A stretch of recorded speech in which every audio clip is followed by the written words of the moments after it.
बाहुबली बाहुबली एक 2 भाग वाली ऐतिहासिक फिक्शन फिल्म सीरीज है जिसका निर्देशन एस राजामौली ने किया है।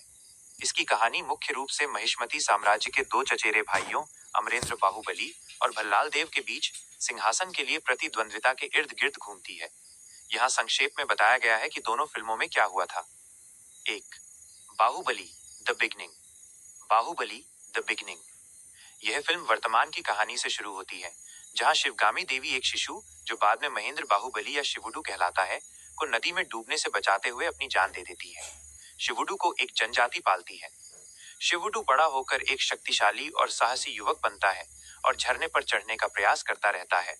वो अवंतिका, एक विद्रोही योद्धा से मिलता है और उसे देवसेना, महिष्मती की कैद में पड़ी रानी को बचाने में मदद करता है। महिष्मती पहुंचने पर शिवुडू को पता चलता है कि वो राजा अमरेंद्र बाहुबली का बेटा है।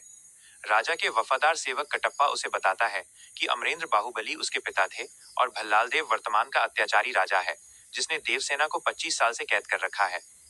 पहला भाग इस रहस्यमय सवाल पर खत्म होता है कि कटप्पा ने बाहुबली को क्यों मारा। 2. Baahubali 2 the conclusion. Baahubali 2 the conclusion. यह फिल्म मुख्य रूप से फ्लैशबैक अतीत की कहानी बताती है, जो पहले भाग के रहस्य का खुलासा करती है। अमरेंद्र बाहुबली और भल्लाल देव दोनों को महिष्मती का भावी राजा बनने के लिए प्रशिक्षित किया जाता है। शिवगामी अमरेंद्र को राजा घोषित करती है क्योंकि वो दयालु और न्यायप्रिय होता है। अमरेंद्र बाहुबली को देवसेना से प्यार हो जाता है, जिससे भल्लाल देव और उसका पिता बिज्जल देव ईर्ष्या करते हैं। भल्लाल देव और बिज्जल देव शिवगामी को अमरेंद्र के खिलाफ भड़काते हैं और षड्यंत्र रचते हैं। षड्यंत्र के तहत शिवगामी को गलतफहमी होती है कि अमरेंद्र बाहुबली उसकी हत्या करना चाहता है और राज्य के लिए खतरा है। इसलिए वो कटप्पा को आदेश देती है कि वो बाहुबली को मार दे।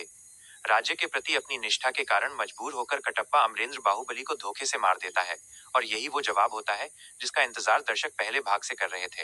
अंत में वर्तमान में महेंद्र बाहुबली